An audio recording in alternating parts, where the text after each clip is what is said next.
క్రీస్తునందు సహోదరి సహోదరులారా, ప్రభువైన యేసుక్రీస్తు నామములో హృదయపూర్వక వందనాలండి. ముందుగా ఇంత మంచి సమయాన్ని ఇచ్చిన తండ్రి అయిన దేవునికి ప్రభువైన క్రీస్తు ద్వారా కృతజ్ఞత స్తుతులు చెల్లిస్తున్నానండి. అందరూ బాగున్నారండి? వాక్యం చదువుకున్న తర్వాత ప్రార్థన చేసుకొని పాఠంలోకి వెళ్దామండి.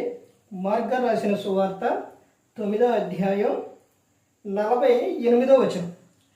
నరకమున వారి పురుగు చావదో, అగ్ని ఆరదు. ప్రార్థన చేసుకుంది. పరలోకమందున్న మా తండ్రి, పరిశుద్ర ప్రేమ గల తండ్రి, గొప్ప తండ్రి, యెహోవా తండ్రి, మీ ప్రియ కుమారుడు యేసుక్రీస్తు ప్రభువారి ద్వారా కృతజ్ఞతాస్తుతులు చెల్లిస్తున్నాము నాయన. వాక్యం బోధించుండగా ఈ లోక సంబంధమైన జ్ఞానంతో కాకుండా మీ జ్ఞానంతో మాట్లాడే భాగ్యం దయచేస్తారని మా ప్రభువైన యేసుక్రీస్తు నామమున వేడుకుంటున్నాం తండ్రి, ఆమేన్. ప్రభువైన యేసుక్రీస్తు నామములో హృదయపూర్వక వందనాలండి. దేవుని కుమారుడు యేసుక్రీస్తు ప్రభువు ఈ లోకానికి వచ్చిన తర్వాత పరలోక రాజ్యం సమీపిస్తుంది కనుక మారు మనసు పొందమని ప్రకటింప మొదలుపెట్టారు. అంశం పాట పేరు ఏంటంటే, దేవుణ్ణి మరుచువారులారా యోచించుడి. దేవుని మరుచువారులారా మీరు తెలుసుకోవాలి. ఏం తెలుసుకోవాలి? దేవుణ్ణి నీవు మరిచిపోతున్నావేమో. దేవుణ్ణి మరిచిపోతే ఏం జరుగుతుంది? దేవుడంటే నీకు లెక్క లేకుండా, దేవుడంటే భయం లేకుండా నువ్వు ఇష్టానుసారంగా జీవిస్తే నీవు తెలుసుకోవాల్సిన విషయం. దేవునిని మరిచిపోతే, నీ ఇష్టానుసారంగా జీవిస్తే ఏం జరుగుతుంది? ఇక్కడ చెబుతున్నారు. మార్గ రాసిన సువార్త 9వ అధ్యాయం 48వ వచనంలో, నరకమున వారి పురుగు చావదో, అగ్ని ఆరదు. నరకం ఉంది. ఆ నరకాన అక్కడ పురుగు చావదో, అగ్ని ఆరదు. అందులో పడ్డవారు అరుపులు, కేకలు భయంకరంగా ఉంటుందన్నమాట. నరకం అంత భయంకరంగా ఉంటుంది. చనిపోవటం అనేది ఉండదు అక్కడ. ఎప్పుడు కేకలు పెట్టడమే, అరవటమే ఆ విధంగా జరుగుతుంది. అందుకని దేవుడు చెబుతున్న విషయం, నీవు నన్ను మరిచిపోయి నీ ఇష్టానుసారంగా జీవిస్తే ఆ నరకానికి వెళ్ళిపోతావు, జాగ్రత్త అని చెబుతున్నారు. తర్వాత ఇంకా చెబుతున్నారు చూడండి, కీర్తనల గ్రంథం 50వ కీర్తన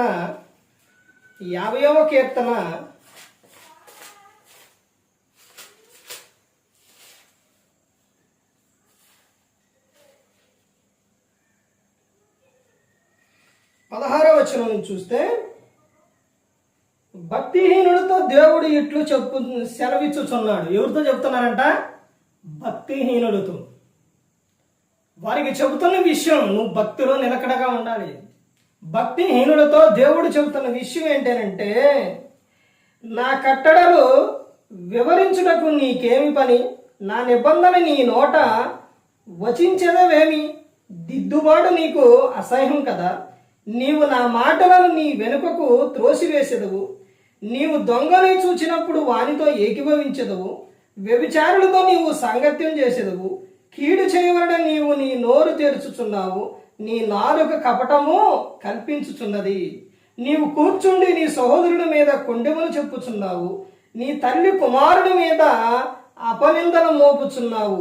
ఇట్టి పనులు నీవు చేసినను నేను మౌనినై ఉంటిని. అందుకు నేను కేవలము నీ వంటి వాడనని నీవు అనుకుంటువి.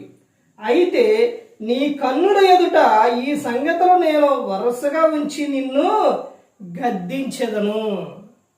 ఇవన్నీ కూడా నువ్వు ఏదైతే చేస్తున్నావో భూమి మీద, అవన్నీ కూడా నీ ఎదుట ఉంచి నిన్ను గద్దిస్తాను అని చెబుతున్నా. తర్వాత వచ్చిన ఏమని చెప్తున్నారంటే 22లో, దేవుని మరచువారులారా దీన్ని యోచించుకొనుడి. దేవుణ్ణి మరిచిపోయి, దేవుడు చూడట్లేదని, దేవుడు పట్టించుకోవట్లేదని నీవు అనుకుంటున్నావేమో. దేవుడు ప్రతి ఒక్కటి చూస్తూ ఉన్నారు.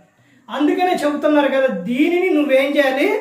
యోచించుడి. దేవుని మరుచు వారలారా దీనిని యోచించుకున్నాడు అని చెబుతూ కింద ఏమని చెబుతున్నారు, లేని ఎడల నేను మిమ్మును చీల్చివేయుదును, తప్పించువాడెవడను లేకపోవును. నేను మిమ్మల్ని ఏం చేస్తా? చీల్చివేస్తా. ఎవరు తప్పిస్తారు? ఎవ్వరు నిన్ను తప్పించరు. తప్పించే ఆయన దేవుడే. ఆయనే చీల్చివేస్తే ఇంకా నిన్ను కాపాడేదేవాడు. తర్వాత ఏమని చెబుతున్నారో చూడండి, స్తుతి యాగము అర్పించువాడు నన్ను మహిమపరచుచున్నాడు. నేను వానికి దేవుని రక్షణ కనుపరుచునట్లు వాడు మార్గము సిద్ధపరచుకొనును. దేవుని రక్షణ కావాలి అని అంటే ఏమని చెబుతున్నారంటే స్తుతి యాగము స్తుతి యాగం అర్పించువాడు నన్ను మహిమపరచుచున్నాడు. దేవుడు నిన్ను ఈ లోకంలో ఎందుకు పుట్టించాడనంటే దేవుని నిన్ను నీవు మహిమపరచుటకు. నీ ద్వారా దేవునికి ఏమి రావాలంటే మహిమ రావాలి. అలా నువ్వు స్తుతించడం వలన స్తుతి యాగం జరుగుతుంది అని చెప్తున్నారు. స్తుతి యాగం అర్పించువాడు నన్ను మహిమపరచుచున్నాడు. నేను వానికి దేవుని రక్షణ కనుపరుచున్నట్లు వాడు మార్గము సిద్ధపరుచుకొను. వానికి ఏముంది అని అంటే రక్షణ ఉంది. దేవుని మాట వింటే రక్షణ, దేవుని మాట వినకపోతే నరకం, అగ్ని. ఇవన్నీ కూడా పైన చెప్పిన విషయాలన్నీ కూడా నువ్వు మర్చిపోయి నీ ఇష్టానుసారంగా జీవిస్తే ఆయన ఇవన్నీ కూడా నీ ఎదుట పెట్టి నిన్ను లెక్కడుగుతాడు. తర్వాత ఆయన ఇంకా చెబుతున్న విషయం చూడండి. ప్రసంగి గ్రంథం 8వ అధ్యాయం, ప్రసంగి గ్రంథం 8వ అధ్యాయం 11వ వచనం చూడండి. దుష్క్రియకు తగిన శిక్ష శీఘ్రముగా కలుగుపోవుట చూచి మనుషులు భయం విడిచి హృదయపూర్వకము దుష్క్రియలు చేయుదురు. అంటే దుష్క్రియకు తగిన శిక్ష శీఘ్రముగా కలుగుపోవుట చూసి ఏం చేస్తున్నారంట? మనుషులు భయం విడిచి హృదయపూర్వకముగా దుష్క్రియలు చేయుదురు అని నేను చెప్తున్నాను. అంటే మనిషి ఏం చేస్తున్నారనంటే తాను చేసే తప్పుకు శిక్ష రాకపోయేసరికి మానవుడు ఏం చేస్తున్నారనంటే అంటే దేవుడు పట్టించుకోవట్లేదు, చూడట్లేదని హృదయపూర్వకముగా దుష్క్రియలు చేస్తున్నారు. దేవుడు ప్రతి ఒక్కటి కూడా ఆయన చూస్తూనే ఉన్నారు. కీర్తనలో 139వ కీర్తనలో ఉంటుంది. ప్రతి ఒక్కటి కూడా ఆయన చూస్తూనే ఉన్నారు. ఇంకా చూడండి, కీర్తనలో 12వ కీర్తన చూడండి ఏం చెబుతున్నారు.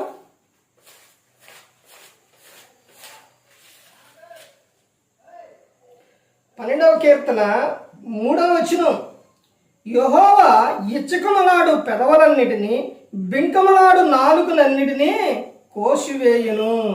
ఏం చేస్తారంట? వాటన్నిటినీ కూడా కోసేస్తారు. నా నాలుక నా ఇష్టం, నా ఇష్టానుసారంగా మాట్లాడుతున్నాను అనుకుంటున్నాం మేము. వాటన్నిటిని ఏం చేస్తారంట? నేలకలను కోసివేస్తాను అని నేను చెబుతూ ఉన్నాను. పేతురు గారు రాసిన రెండవ పత్రిక 3వ అధ్యాయం 9వ వచనం నుంచి చూస్తే, కొందరు ఆలస్యమని ఎంచుకున్నట్లు ప్రభు తన వాగ్దానం గురించి ఆలస్యం చేయువాడు కాడు గాని ఎవడను నశింపవలనని ఇచ్చయింపక అందరూ మారు మనసు పొందవలనని కోరుచు మీ ఎడల దీర్ఘశాంతం కలిగి ఉన్నాడు. ప్రభు ఎందుకు నువ్వు తప్పు చేస్తే శిక్ష రావట్లేదనంటే నీ ఎడల ఆయన దీర్ఘశాంతం కలిగి ఉన్నాడు. దేవుడు పట్టించుకోవట్లేదని ఇంకా తప్పులు చేస్తున్నావేమో, భయంకరమైన స్థితికి వెళతావు.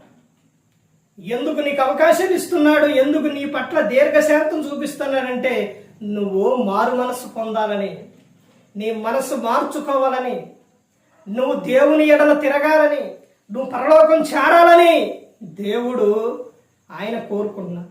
అందుకని యేసుక్రీస్తు ప్రభువారిని ఈ లోకానికి పంపించాడు.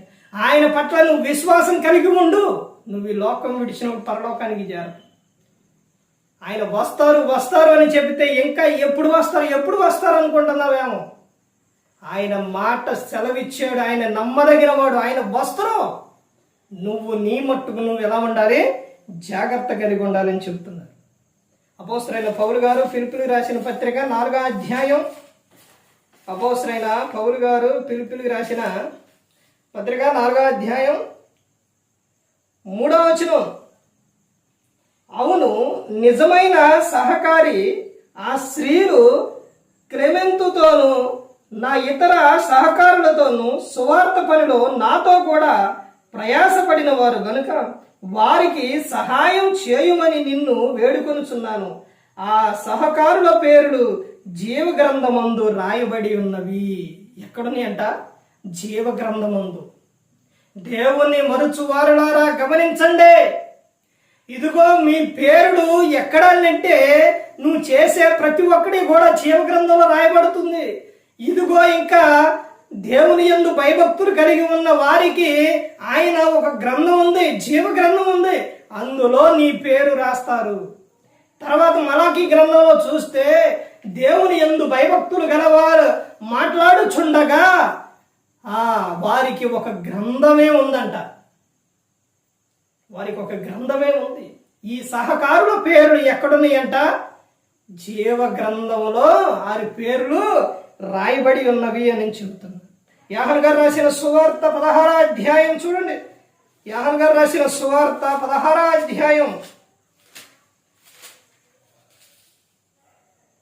యోహాను గారు రాసిన సువార్త 16వ అధ్యాయం 13వ వచనం చూస్తే, అయితే ఆయన అనగా సత్యస్వరూపి అయిన ఆత్మ వచ్చినప్పుడు మిమ్మును సర్వసత్యములోనికి నడిపించును. ఆయన తనంతట తాను ఏమీ బోధింపగా వేటిని వినినో వాటిని బోధించి సంభవింపబోవు సంగతులను మీకు తెలియజేయును. ఏదైతే ఉందో, సంభవింపబోవు సంగతులు ఏవైతే ఉన్నాయో అవన్నీ కూడా ఆయన ఏం చేస్తారో మీకు బోధిస్తారో. పరిశుద్ధాత్మ దేవుడు మనకి ప్రతి ఒక్కటి కూడా తెలియపరుస్తూనే ఉన్నారు. ఆయన ఇదిగో ఆయన వస్తారు. ఆయన ఎదుట నువ్వు నిలబడ్డప్పుడు లెక్క చెప్పాలి. నీ మాట జాగ్రత్త, నీ క్రియల జాగ్రత్త, నీ ప్రతి ఒక్కడే కూడా నువ్వు జాగ్రత్త అని చెబుతున్నారు. ఏదైతే సంభవింపబోవు సంగతులు ఏవైతే ఉన్నాయో అవన్నీ కూడా ఆయన ఏం చేస్తారో గుర్తు చేస్తారు అని చెబుతూ ఉన్నారు.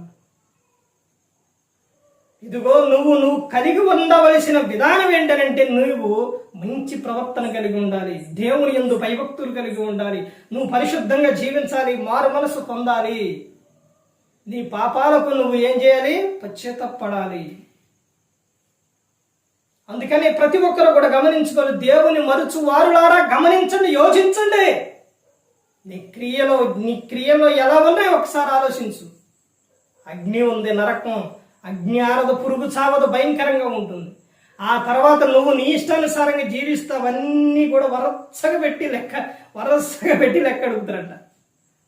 తర్వాత నీ నాలుకతో నీ ఇష్టానుసారంగా మాట్లాడితే వాటిని పోసేస్తానని చెప్తున్నా. ఆ తర్వాత ఆయన ఇంకా చెబుతున్న విషయం ఏంటంటే, ఇదిగో మీ పేర్లు ఎక్కడున్నాయి? జీవ గ్రంథంలో ఉన్నాయి. దాన్ని బట్టి అక్కడ గ్రంథం ఉంది, దాంట్లో ప్రతి ఒక్కటి రాస్తారు, దాన్ని బట్టి జాగ్రత్త. తర్వాత ఆయన ఇంకా ఏం చెబుతూ ఉన్నారనంటే, ఇదిగో నేను మాట ఇచ్చాను, వస్తానని, త్వరగానే వస్తాను, అయినప్పటికీ నేను మీ పట్ల నేను దీర్ఘశాంతం కలిగి ఉన్నా, మీరు మారు మనసు పొందాలని. ఇదిగో సంభవింపబోవు సంగతులు ఏ అయితే ఉన్నాయో వాటిని నేనేం చేస్తున్నా మీకు తెలియపరుస్తున్నానని దేవుడు చెబుతూ ఉన్నాడు. అందుకని ప్రతి ఒక్కరు గమనించుకోవాలి, ఈ లోకంలో దేవుడు మనల్ని ఎందుకు పుట్టించారు, ఎందుకు పంపించారు అని అంటే, ఆయన మహిమార్థమయ్యి నువ్వు ఏం చేయాలి? జీవించాలి. నీ క్రియలు బాగుండాలి. నువ్వు ఇంటి వారికి సువార్త చెప్పాలి, నువ్వు బయట వారికి సువార్త చెప్పాలి, క్రీస్తుని గురించి నువ్వు ప్రకటించాలి. యేసు క్రీస్తు ప్రభువారు లేకుండా ఏది కూడా లేదు. క్రీస్తు లేకుండా ఏది లేదు. సమస్తం కూడా ఆయన మూలంగా కలిగింది. మనను కూడా ఆయన ద్వారానే మనలను ఆయనలో మనల్ని ఏర్పరచుకున్నారు. క్రీస్తులోనే, క్రీస్తు ద్వారానే ఈ మొత్తం సృష్టి అంతా కూడా చేసింది. ఆయన హీరో. ఎవరు మన హీరో అంటే యేసుక్రీస్తు ప్రభువారు. ఆయన గురించి ప్రకటించాలి. పాత నిబంధన కానీ కొత్త నిబంధన కానీ అన్నిటిలో కూడా పాత నిబంధనలో కుమారుని గురించి కుమారుడు అని చెబుతారు. కొత్త నిబంధనకు వచ్చేసరికి క్రీస్తు యేసు, మనుష్య కుమారుడు యేసు క్రీస్తు, ఇవన్నీ కూడా యేసు అని పదాలు ఉన్నాయి. యేసు క్రీస్తు ప్రభువారి గురించి నువ్వు ప్రకటించాలి, అనేకులకు నువ్వు చెప్పాలి. ఆయన ద్వారానే రక్షణ, నేనే మార్గం, నేనే సత్యం, నేనే జీవం, నా ద్వారానే తండ్రి యొద్దకు వస్తానని, మీరు నా ద్వారానే తండ్రి యొద్దకు వస్తారని యేసుక్రీస్తు ప్రభువారు చెబుతూ ఉన్నారు. ఆయన గురించి నువ్వు అనేక సార్లు చెప్పాలి. ఆయన మీకు శాంతినిస్తారో, సమాధానం ఇస్తారో, రక్షణ కలుగు చేస్తారు. ఆయన పరలోకం తీసుకెళ్తారు. అలాంటి ఆయన్నే ఎవరో కూడా వదిలిపెట్టకూడదండి. ఆయనకు దూరంగా ఉండి ఏం చేస్తావు నీవు? ఆయన దగ్గరకు వచ్చి ఆనుకొని నీకు ఏది కావాలో అడుగు. నువ్వు విశ్వాసంతో అడుగు. విశ్వాసం కలిగి విశ్వాసంతో నువ్వు అడిగితే దేవుడు నీకు ఇస్తాడు.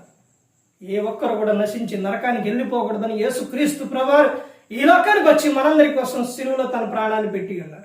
మరి ఈ విధంగా నిలబెట్టి మాట్లాడించిన తండ్రి దేవునికి కృతజ్ఞతాస్తుతులు చెల్లిస్తూ, ఇంతవరకు శ్రద్ధగా ఉన్న మీకు ప్రభు పెట్టిన హృదయపూర్వక వందన చెల్లిస్తూ ఈ మాట ముగిస్తున్న అందరికీ వందనాలు.